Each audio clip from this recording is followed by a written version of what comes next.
ದಯವಿಟ್ಟು. S, Keerthi. Check. Sir, hi sir. Kirti here from Vistara News. Firstly, heartily congratulations and welcome to you, sir.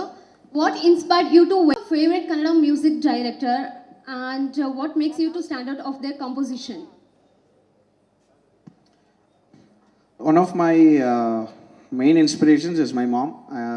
Because she's her literature in Kannada is amazing, and I've always had a thought in the back of the mind that I have not done justice to that language by not even learning it.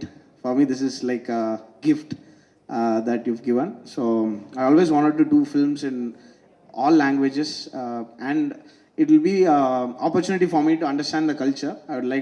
I'll try and amalgamate as much as possible. When we did Dasra, I knew little or nothing about the folk music of Telangana, but we could really get into the roots of it. I spent a few months, and my research starts with Chaitanya, with the roots of the land, and one of my favorite composer in Kannada, I have two. One is Raghu Dixit. He was my ex-boss, and still he's always the boss. So, and then Ajanish Loknath, and I spoke to him recently. I loved his work in Maharaja, and a lot. I love Ravi Basroor, and I don't make an effort to sound different to anybody. I just react to what I do, and if it's loud, I continue doing it. That's it. So there's no effort to shift anything from anybody. Yeah. So, in addition, will you be singing in this film as it is your debut? I don't know if I usually sing all the songs when I compose. Sometimes they retain it. That's how I became a singer. Nobody asked me to sing. So sometimes the movie is shot for 1 or 2 years. Sometimes they just get so used to it that even when a good singer comes and sings it, they'll be like, oh, it's not working. They probably don't understand that it's actually getting better. But for them, they don't want to change it. So then it became a thing, and now, yeah, I don't know how I became a singer. No. Mr. Santosh. Yeah. Money should never come in the way of art. So, for example, Varai, the film that released today, I think I spent on the music.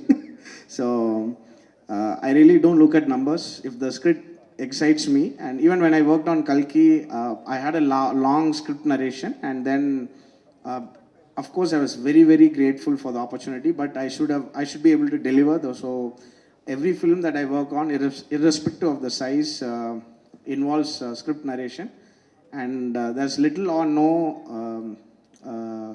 discussion about the budget. If it excites me, I just work on the film. So I don't want to brand myself as a composer who's charging so much. Of course, when the film is big, they are generous enough to give me more than what I even expect sometimes. So I would like to keep it that way. And the second question was, I saw it.